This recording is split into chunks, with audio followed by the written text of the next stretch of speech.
Welcome to the Voice of Retail. I'm your host, Michael LeBlanc. This podcast is brought to you in conjunction with Retail Council of Canada, and this episode is supported by Snapchat Canada. In this episode, I'm in Montreal to meet co-founders and CEOs of international phenom Moose Knuckles Canada, Noah Stern and Ayal Twik.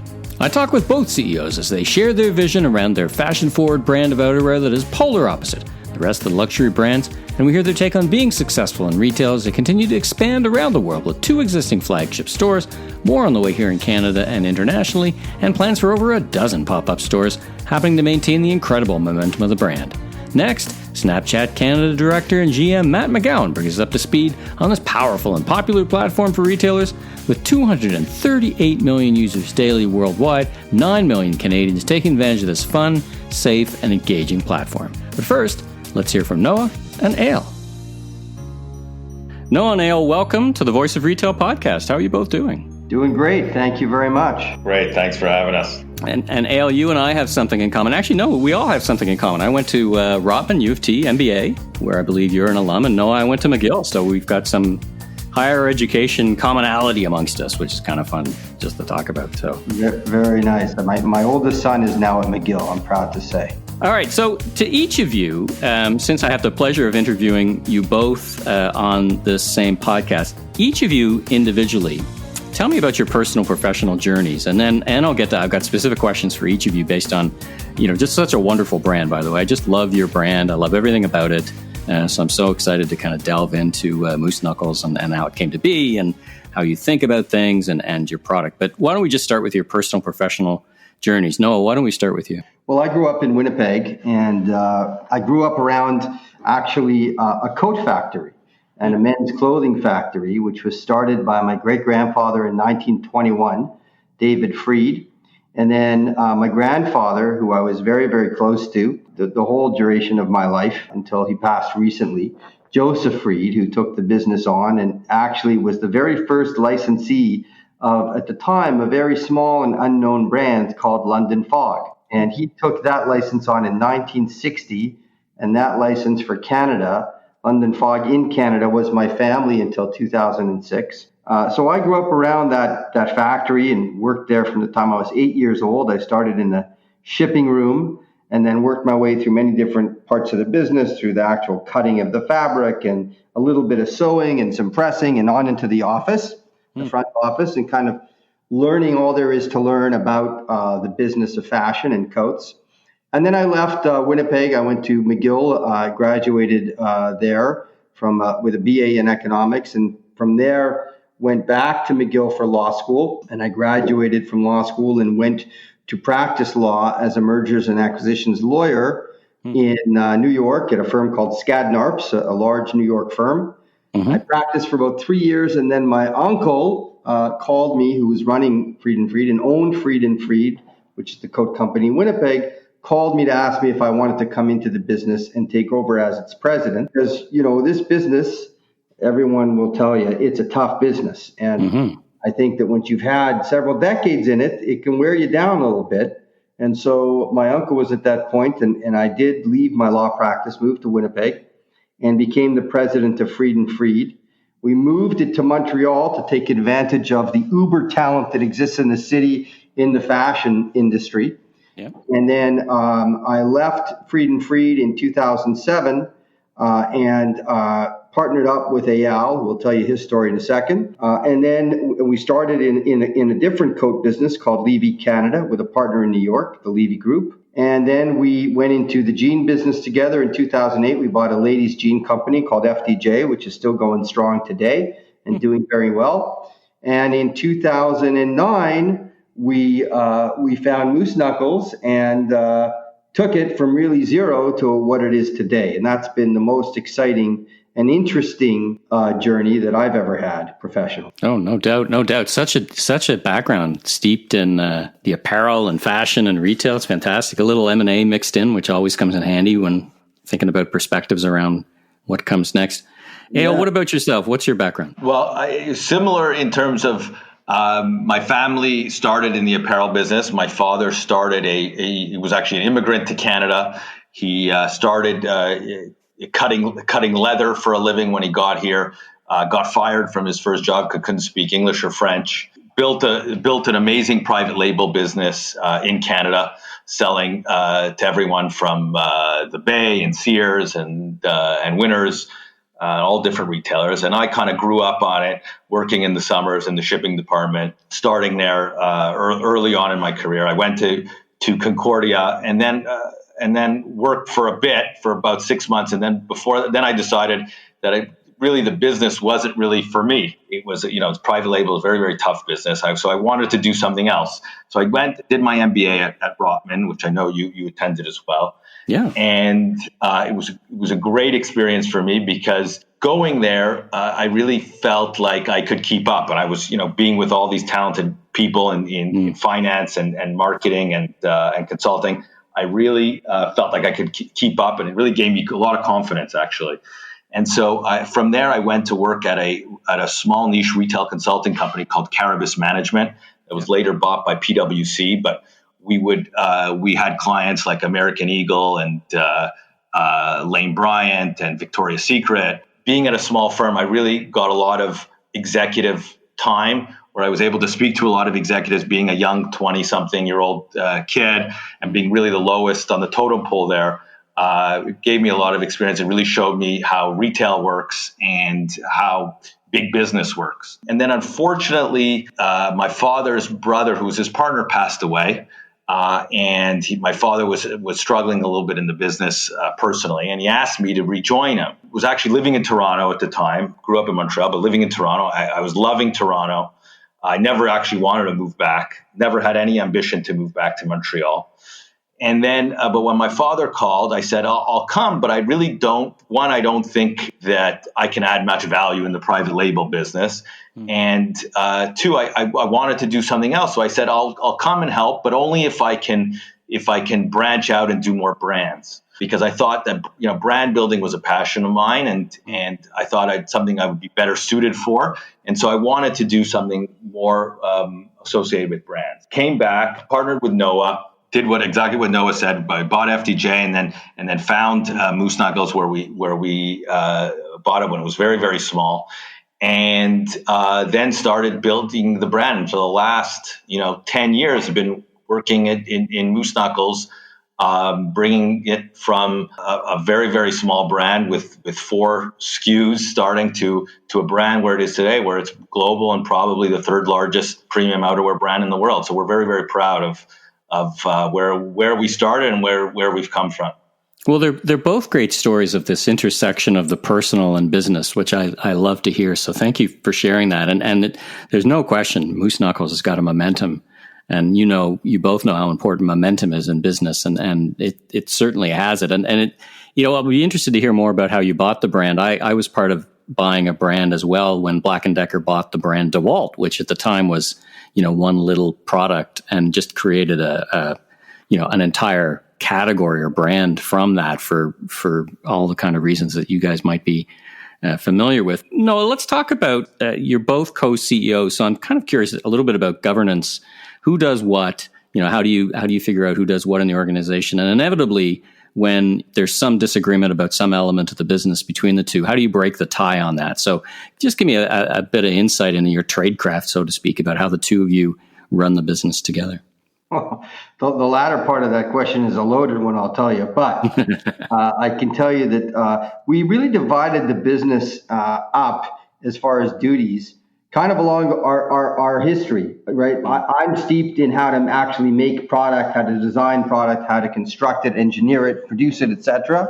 And Ayal was steeped in retail and in brand building and so on. So really, I start with the beginning of the process, and Ayal kind of comes in and takes it from there. So I start with product design, and I go into product development, into production, into operations, supply chain, and also, we both are involved in branding in the sense that I will plan and have built our new stores, and Ayal has all the marketing people reporting into him. I'll let him tell you more about what he does, but our offices are right next to each other.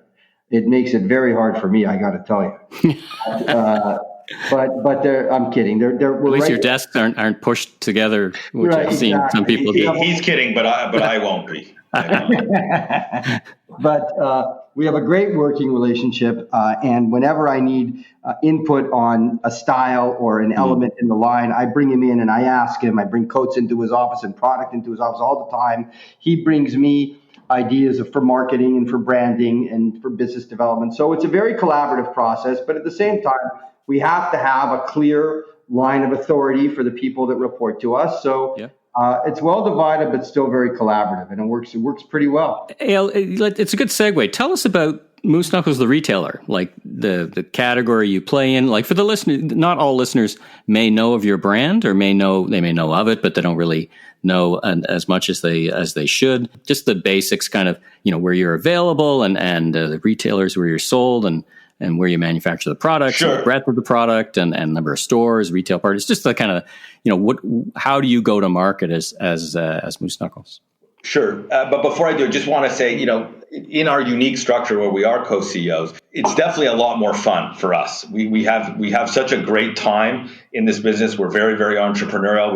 We've grown past the kind of entrepreneurial sides. We have a lot of great people internally that know a lot more about the different areas than probably we do at this point in many areas. And we're leading it, but really we're having a blast. So, you've seen the marketing, you've seen what we do, or where people who haven't or are listening probably should check it out. But you see right away that anybody involved in this brand is having a good time. Well, I was going to say, it's reflected in everything, because there's kind of insouciance sometimes about the brand and the marketing. Like it looks like it's great for me to hear you say that, because it looks like you're all having fun and doing great work, because it kind of comes out, I think, in both the marketing and the product. Yeah. And, we just hired, not just, but about a year ago, a VP of sustainability, but his real title is VP. I don't know if I could swear on your podcast. Yeah. You could edit it if I'm not, but his real title, actual title on his card, is VP of giving a fuck. Very good. And my favorite title in the company. I love that title. And we have another VP of getting shit done. Both are very important, crucial. Exactly. Both are extremely important. So we really play in that. In terms of branding, we're a luxury brand. We're selling the best luxury retailers from a wholesale perspective all over the world, whether you're talking about Renfrew in Canada, or Neiman Marcus, or Saks Fifth Avenue, or Selfridges and Harrods, Bon Marché in France, or Lane Crawford in China, Isetan in Tokyo. So really the best luxury retailers all over the world. So we are a luxury brand, but we like to play, we like to take all the good things about luxury and still have fun with all the stuff that we don't like, all the pretentiousness about luxury that bothers us. We like to take a piss out of things, make fun of ourselves, make fun of others, and really just have a good time, because fashion, after all, it shouldn't be a serious business, and sometimes we find that it is too serious, and so we want to make it a lot more fun. And when you wear Moose Knuckles, you kind of get into that lifestyle a little bit and feel a little bit of that, because why not? Life's too short to take everything too seriously. Yeah, right on. Now, I've been in your Yorkdale store. I'm based in Toronto, so Yorkdale's the closest to me. But last year, I had the opportunity to go, and I think it was almost the week you opened. I just happened to be in New York and went into your wonderful Soho store a couple of times. Well, I think it was you just opened. I happened to be there doing organizing a store tour. I put you on the store tour in January that I used to do back when there were conferences. If we all remember those, but the big NRF show in January, I would take 30 or 40 CEOs on a retail tour of the most interesting retail in New York, and certainly I think I was there. I think it was like the architect explaining some of it to someone else, and I was just just a great store. So how many brand stores do you have? I know of two, Yorkdale and Soho. How many of your brand stores do you have? Well, we're happy to be opening in the next few days and weeks. Two more in Canada. We're opening in Pac Center and in Vancouver, of course, and in Chinook in Calgary. We're really, really excited for that. We're opening 2 stores in China this year, and as a lot of people know, Chinese consume about 45% of the world's luxury market today, and about half of that was consumed outside of China. A lot of that consumption is being consumed domestically inside China. So a big strategy of ours is to focus on China. So we're opening 2 stores there, and we're also opening, the number keeps changing, I think 14 pop-ups around the world, everywhere from London to Stockholm to New York, Shanghai, Beijing, all over the world, so people can experience what the Moose Knuckles vibe is in person, assuming they're going out.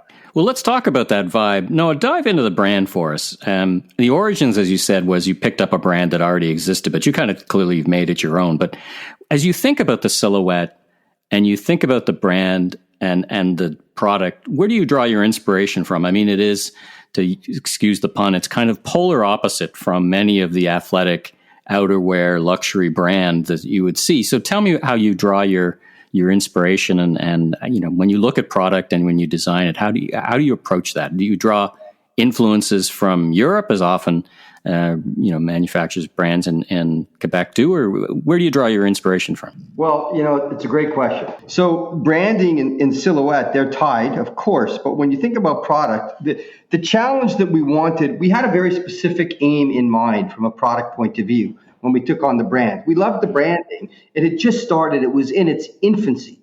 There were really no orders on the books.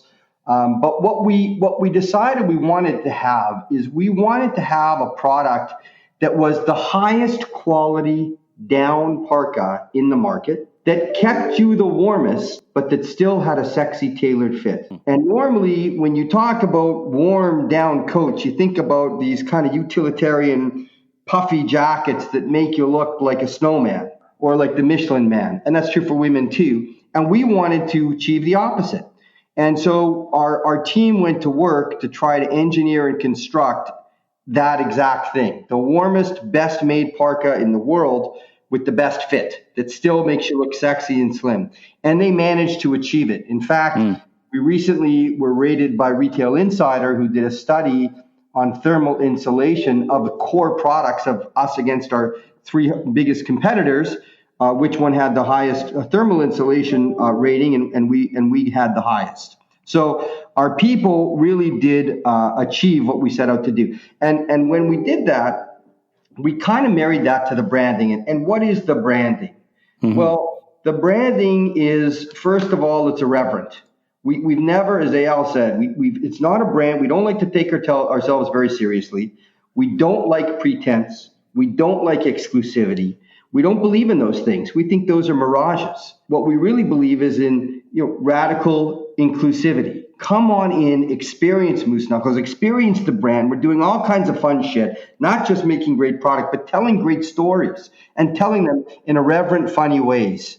So people really, they seem to engage more with the story than any kind of smoke and mirrors that is the brand. We're very authentic in the way we speak to people. Vice President of Giving a Fuck is a perfect example. We're not scared to say things as they are, and that goes right into our marketing. We believe in immediacy.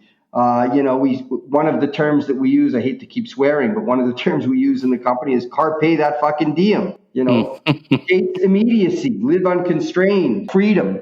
Message for the times, it would seem. Exactly.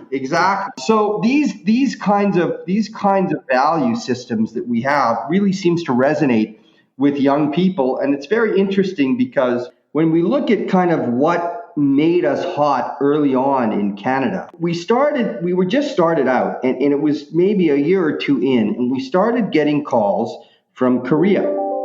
From all these fashion distributors in Korea. And we were a small company. We were doing, $2-3 million at the time.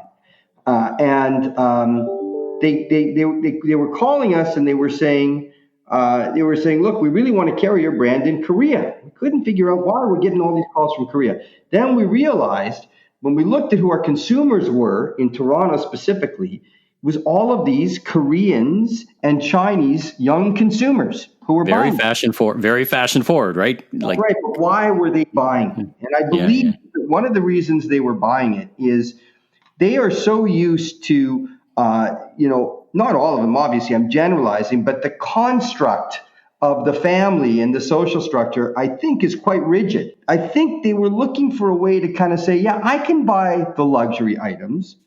I can buy the things that are high quality and that are expensive. But at the same time as I'm doing that, I can kind of flip the finger at authority. I can kind of be a little bit of a renegade in the things that I purchase and the personality that I evoke when I walk down the street wearing a luxury product. And I think that is what they gravitated to the brand, because we were telling such an authentic, true, what's the word I'm looking for? Not a confrontational story, but a story that resonated with young people because it was on the edge. And so they were able, and that's why they gravitated to it, and we've embraced that.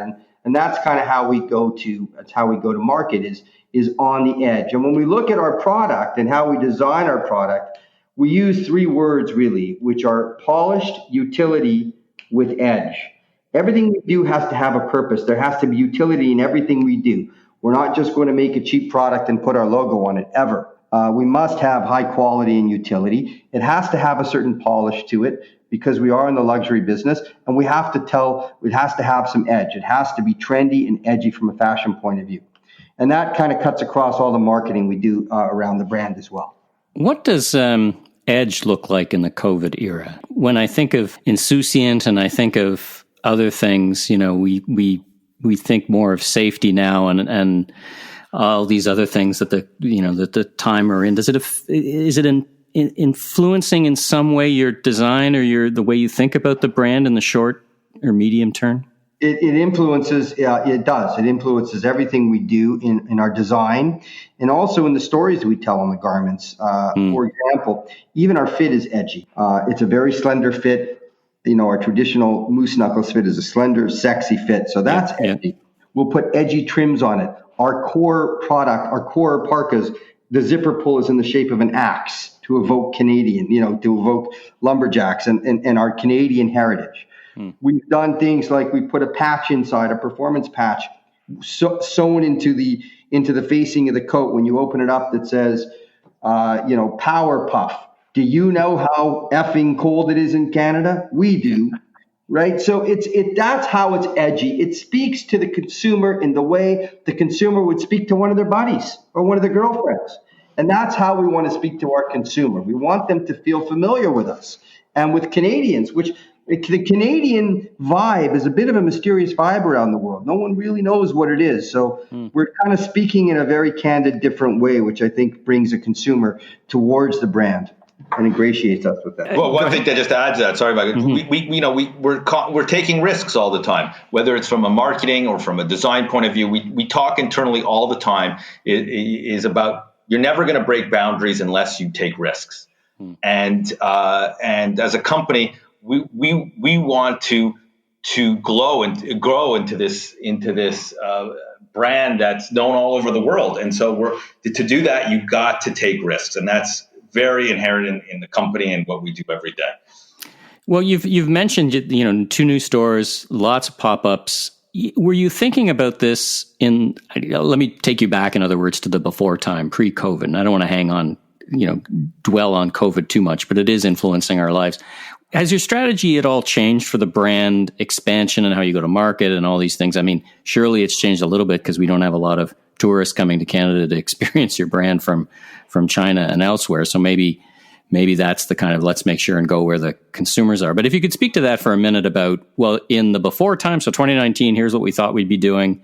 And has any of that changed in your minds around execution or strategy, given knowing what you now know and what we can see for the future? Well, we're a young brand. Out of all the major luxury outerwear players in the world, we'll probably have the youngest customer. So we've always been very, very digital focused.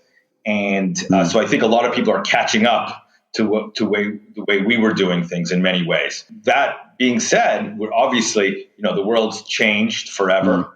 I'm working from home today. You heard my dog in the background before. We know we have to accelerate and bump up the digital quotient, and we're doing that. And it's something that we already know because young people or kids all over the world, because of this digital age, everyone's the same. So because everyone's looking at the same artists, the same people, and so I think that's what's great about globalization, and that is that everyone is kind of heading in the same direction, which is awesome. In terms of China, you mentioned, yeah, for sure. We know they're going to be Chinese are going to be shopping less outside of China, so we're bringing it to them, and there's a huge demand there already. So it was kind of an easy step. But definitely, digital and China are probably our two biggest focuses right now.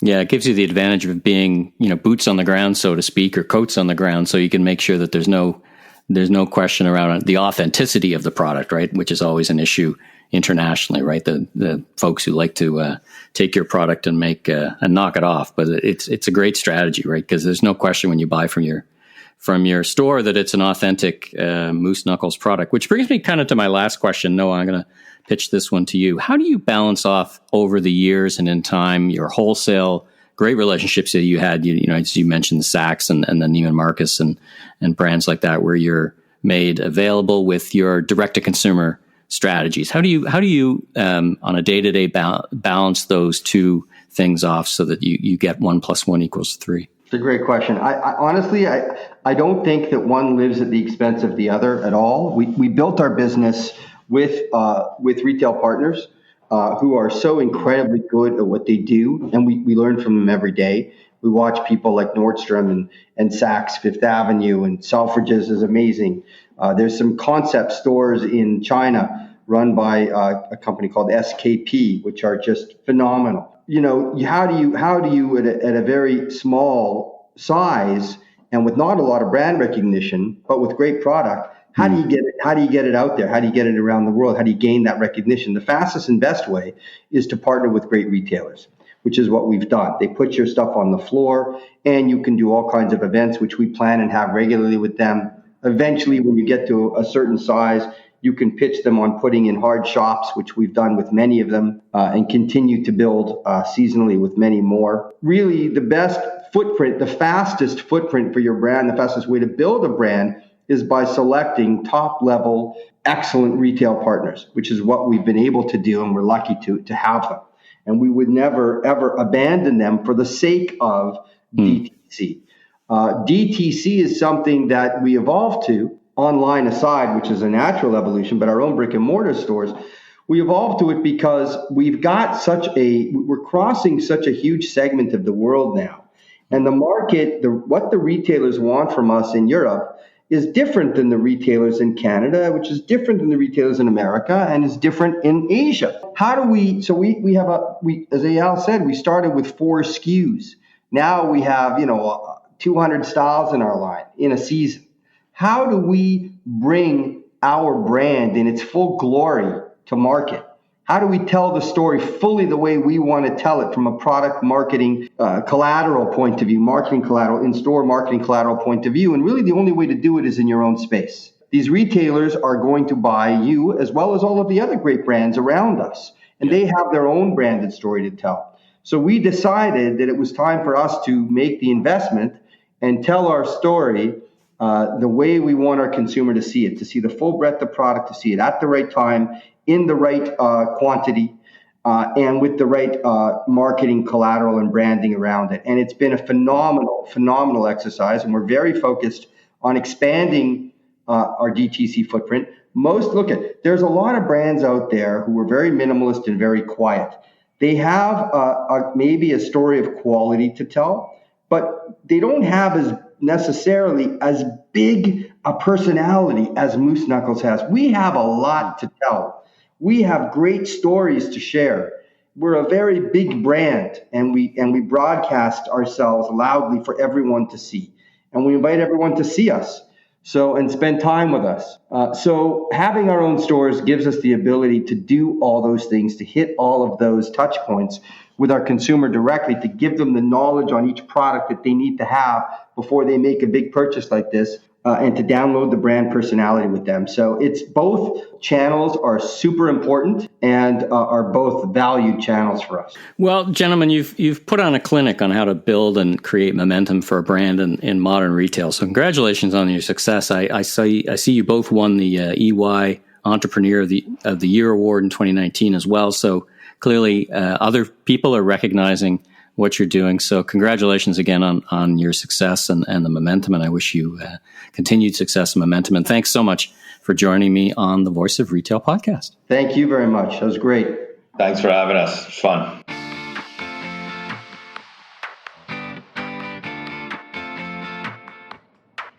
Matt, welcome to the Voice of Retail podcast. How are you doing this afternoon? I'm doing great. Thanks for having me. Well, thanks for jumping on. I'm really looking forward to this because I want to learn more about Snapchat, and I want to, it's one of those social platforms that really intrigues me for a whole bunch of reasons, and I think it's one that retailers will really benefit from learning a bit more about. And of course, like many other things, what we were thinking about it before in 2019 might be a bit different in 2020 and 2021. But let's just start with you. Tell us a little bit about yourself and your role at Snapchat. What can I tell you about me? I'm a born and bred New Yorker who moved to Canada and Toronto specifically about 8 years ago. Just over a year ago, took the role of GM and director here at Snapchat Canada. Worked in digital for 25 plus years now. I've been on the buy and the sell side and the technology side. I've had a few exits. I even actually ran at Internet Retailer 400 back in the day. We came in at about 125, the 125th, 126th largest retailer in the United States. I'm very excited about digital. I'm very excited about what the internet and what technology has done to industries like retail. And I love like the pace of change and innovation I'm surrounded by. So I guess you could say I found a really good home here at Snapchat. We were just named the most innovative company of the year by Fast Company just a couple months back. Wow, and there's a tremendous amount of innovation happening. So bring us up to speed on Snapchat and like users, demographics, what features are different, what keeps your users engaged is a big question. But how do retailers think about it? I think we're just looking at some quick stats. Did I see like over 200 million users each day? Kind of like scope and scale, like that seems ginormous. Have I got that right, or how should we think about all those things about the profile of your platform? Yeah, the most recent number we've released is 238 million. Wow. Daily each active. Day. Each day. Wow. Each day, which is up significantly year on year. And we continue to see, solid growth, which is fantastic.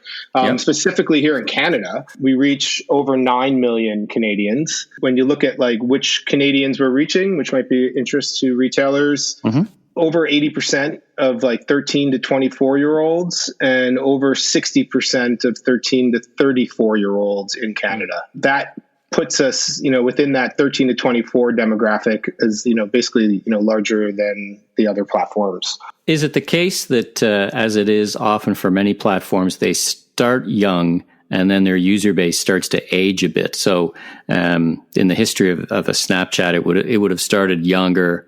And then now you've got, like, what's the spread of those users? It sounds like it's fairly evenly distributed up to, your 24 and your 30-year-olds, right? Is it kind of a fairly even distribution, or describe that for a bit? Yeah, I mean, so Snapchat's only 9 years old. So, and it was started, our founder, Evan, still runs the business. It started really with his colleagues and peer set in college, right? So if you think about it that way, the average user was in college 9 years ago. Now they've 9-10 years business experience under their belt. Right. So you see what we call the term aging up. At the end of the day, we are definitively like the first choice. Research comes out all the time on this for the largest demographics on the planet, which is Gen Z and millennial. So within that demographic, which is 13 to 35 or thereabouts, we're their platform of choice. Well, let's get really basic. Like let's not assume all the listeners use Snapchat. They may be decision makers who may be not even familiar. They might see this ghost logo around, but not really know. So just really basically functionally describe Snapchat, and then tell us how that and other things kind of keep your users engaged, and how come 238 million people use it every day. Yeah, well, so we were founded on the simple principle of being the fastest way to communicate. So we're a messaging platform. Consumers use our platform to connect with their friends, their colleagues, their families. So that's the core functionality of the platform. And in order to be the fastest way to communicate, we kind of looked beyond the QWERTY keyboard. So, the old adage, a picture speaks 1,000 words, a video speaks, 1,000,000 words, whatever. So the vast majority of the consumers on Snapchat are communicating visually. They can add text and they do type, but the vast majority are, it's visual communications, or it's a combination of visual and contextual kind of textual, text-based communication. So that's the core of Snapchat. Now there's a lot more to Snapchat than the messaging platform. We've been, over the years, we've broadened out the features within the platform, and I think we've done a really good job. So I like to talk about it as we've married a visual messaging platform with a Netflix or an HBO. So we on the other side of the platform is there's a few different sides, but on one side you have your visual chat. On the other side is and that goes away. And to be clear, just again for those who don't use it, the pictures, they go away, right? You don't create a library. They're ephemeral. It's a snap. You take the picture and it goes away, right? So just to kind of really be obvious about it, so to speak, but not everybody knows, right? Yeah. Well, the other core tenet of Snapchat is, outside of being the fastest way to communicate, is privacy by design. Everything we've done since day one, it's been, we ensure that the platform is private, so it's secure, but also, if you think about your conversations with your colleagues, they're not usually recorded. When you're like at the water cooler in the office, or you're crossing the street and you pass someone and you have that moment where you connect. So the messaging, however you're communicating, it's ephemeral. It disappears in no more than 24 hours, sometimes less, depending how you have your settings. So that's another, and again, because it disappears, we find that people are a bit more organic and a little less scripted, if you know what I mean. It's a little less about framing a shot and more about capturing the moment. Is that a fair and being real. Yeah. So it's interesting. One of the more interesting stats that have come out, and there's so many, when you have that many consumers on your platform, there's all sorts of numbers you can kind of tout. But one of the interesting ones is, if there is, on average, there's about 7.5 billion photos and videos taken with digital cameras any given day in the world. Over half of them, about 4+ billion, somewhere in that number, are taken on Snapchat. So we're a camera company. So we actually, if you go look us up online, or you go check out the stock, or you look at a corporate profile, we lead with, we're a camera company. So we're a camera company that is focused very much on being the quickest way to communicate. And then we've built this other side of the platform, which is seasonal shows, both scripted and unscripted. So what we're finding is that vertical video, which is the way in which, there's no flipping the phone on Snapchat. Everything goes vertical. There's no horizontal. We're finding that it's much more intimate. It's much more personal. People like the consumer on Snapchat is very much into, vertical video. And because we have this very kind of hard to reach demographic, we've started building out shows. So, we have, I think there's 400 plus shows on the platform. Many have 10 million kind of monthly uniques. The one in particular we did recently with Will Smith garnered over 35 million. Big numbers. And again, you said 9 million users in Canada, right? Just over that. Yeah. Now let's talk about your development engagement strategy, and a little bit of time pre-COVID, but clearly one of the things that as we call it, the great acceleration did, more people are using their phone than ever before. So you mentioned that earlier, more users on a daily basis. But from a strategy perspective and an engagement perspective, and of course I'm going at this from the retailer's lens, how can I understand how to reach the people who are on this platform and how I can use this platform to whether it's social commerce or whether it's engagement. Tell me more about what you were thinking pre-COVID, and then now, has COVID changed anything and what you're working on today? So pre-COVID, we were doing things like launching a navigation bar or an action bar across the bottom of the user kind of experience in the app. To help give more space to things like our mapping and there's a really interesting map built into Snapchat, which I highly recommend people check out, as well as that Discover platform I was telling you about before, where all that content is, some of which we do on our own, some of which we do with third parties, like the BBC, for example, or the CBC, for example. We were focused on building more original content within the Snap Originals, so within that Discover platform. And we're very much focused on our customer. I mean, first and foremost, that's always been what do they want? What little kind of tweaks can we give them to make their experience better?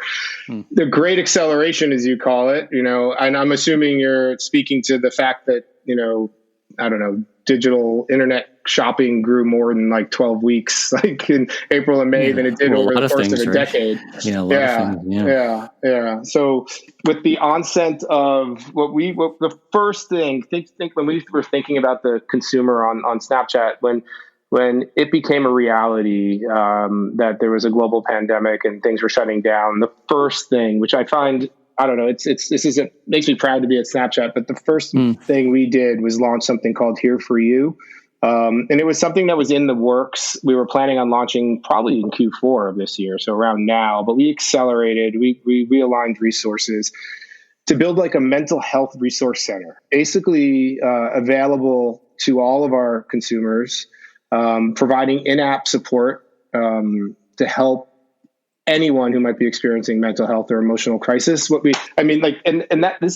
is big, young people stuck at home, not able to go to school, not able to meet at the mall, not able to, they didn't have many of them don't have have not experienced something like this before. So being there for them was our first and foremost kind of take care of the users, right? Take care of the customer, take care of the customer. Yeah, always. And that's something that we've been that's very important to Snap. That was kind of the biggest change in the early days of the great acceleration, as you call it. How are you seeing, or what are you seeing in terms of retailers using the platform? I'm kind of transitioning into talking about holiday and any kind of insights you might have, kind of drawing us to a focus on commerce, on whether it's, again, influenced commerce, whether it's influencers, whether it's social commerce. So let's talk about that. So what are the kind of your suggestions, or what are retailers doing today, and what further are you bringing along so retailers can start to leverage these or understand or get to these 9 million people and share their stories? Yeah, I mean, first and foremost, retail and retailers are one of our largest kind of verticals on our client side. So the major retailers in Canada, for the most part, are either on the platform or experimenting with the platform. And I think what they like most, first and foremost, is that the consumer is content or happy. So they're reaching the consumer on Snapchat, that kind of greatest generation, Gen Z, millennial, the largest generation, I should call it, not the greatest. And they're reaching them in a moment where they are in good spirits, because what we see is the consumer on Snapchat, 95% of the consumers, this is studies we've run, they're in a better spirits when they come off Snapchat than when they came on it, because they're connecting with their friends and their family and their colleagues. So it's a big focus for us, retail. And what we've seen, we've released a ton of stats that might be fun to share here right now. But, we see now, our most recent survey of our consumer is 70% of Snapchatters will be making their holiday purchases online this year, compared to only 35% last year. So that's a doubling, which goes very much in line with the growth of internet shopping and digital shopping. And if you've got those stats, what I can do is I can link to them in the show notes. So if you can provide those of any depth, you can you hit the highlights, but then I can whatever you want to provide, I'll make sure that everyone can find it in the show notes. Awesome. Okay. Yeah. And then you mentioned something specific about influencers and social influencers, and it's really interesting. Almost like, so we find that, and all the data that we see points to the vast majority of Snapchatters say their close friends and family members are the most influential when they're trying to decide on what to purchase for gifts during the holidays versus a celebrity or an influencer. So, there's a lot of data out there, but this is literally what we see coming off our platform. And then taking this a step further, what's really interesting, and to delight the consumer, they're in a good mood, they're on Snapchat, things are going really well. We have some really cool tech. Of that 238 million Snapchatters, 180 million of them engage with augmented reality daily. Huh? Interesting. So we consider ourselves, I believe we are, the largest kind of community of daily kind of augmented reality users, consumers, so on and so forth. So we're seeing retailers use that augmented reality, to delight the consumer, especially when they can't come into the store. So we've seen retailers do things like virtual try-ons of sneakers or clothing. And it's really good. I could send you, but there's been a bunch of write-ups around Champ Sports, which is Foot Locker, trying on the new Nike Air and Nike Air Max 95. So they literally, you hold the camera over your feet, and it looks like you're in the sneaker. And then when you walk, it holds onto your foot. It's smart. Right. Wow. So you can walk in them and look at them while you're walking with your phone, play with different colors. That way, it's interesting, right? It's another way to kind of surprise and delight the customer in hopes that they make the purchase. Well, what it does is it bridges the gap between being experiential and being efficient. And sometimes, online it's more efficient than interesting, right? It's an efficient way to shop, but it doesn't in any way replace, going to a great store with your friends and hanging out and looking at stuff and having fun. So it's a bridge over. So I love that idea.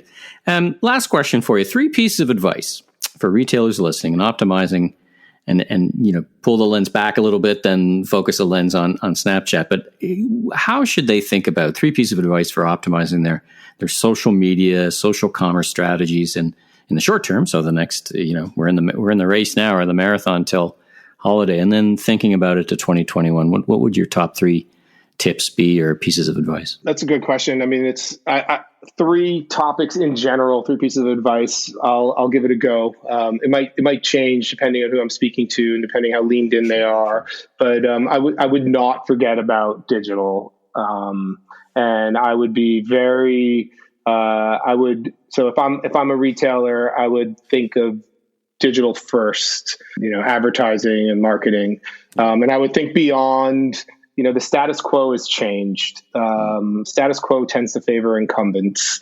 So now might be a time to try something new. 2 is timing. Most Snapchatters, the data we see, start planning their purchases and start creating wish lists and whatnot, like right now for Christmas. So being, Amazon's really good with this, but getting that messaging out early is important. Yep. Especially with most gifts bought online. You got to think about this, right? The mail and shipping is not what it used to be. Timelines have lengthened. Getting that order in to get that product in time for the gift giving is important. So I would say elongated timelines. We're seeing some of the best retailers out there thinking farther ahead these days. Okay. And then I'm going to stick with the try-on experiences. Listen, we've worked with Sally Hansen and Essie and Champ Sports and Foot Locker and Gucci and so on and so forth. We've had some Toys R Us here in Canada as well. AR is interesting. And in a world where the vast majority of the consumers are not going to be walking into the store experience this holiday, AR is an interesting kind of bridge, as you said. Yeah, we're certainly experiencing retail differently than ever before. That's for sure. Well, listen, it's great advice. I mean, I can only not echo, shop early and shop safe. So, if you want to shop safe, what a great way to shop safe by trying out this great AR. Now, if retailers listening want to get a hold of you or Snapchat here in Canada to talk this through a little bit more, where should they go? Yeah, I mean, listen, I'm always available. McGowan so McGowan at snap.com is the easy way to get in touch with me. Snapchat.com has a ton of resources on the website. And if you happen to already be working with us, I would say reach out to your account executive or your account manager. I'm sure they're more than happy to follow up with any of this and answer any questions. Well, Matt, thanks so much for joining me on The Voice of Retail. Love talking about social media platforms, digital first, mobile first, AR, VR. Some days it feels like we're living in a big stimulation these days, but it's great to hear that the innovation and such a great audience. So thanks for bringing us those insights, and I wish you a safe week and a great holiday ahead. Michael, thank you so much again. Thank you for the opportunity. It's really good to be here. Well, thanks to Noah, Ayal, Matt for being my guest in this episode, and again, thanks to Snapchat Canada for their support. If you like this podcast, please subscribe on Apple or Spotify, your favorite podcast platform, rate and review, and be sure recommend to a friend or colleague in the retail industry. I'm Michael LeBlanc, founder and president of LeBlanc Company Inc. You can learn more about me on www.leblanc.co or, of course, on LinkedIn. Until next time, have a safe week.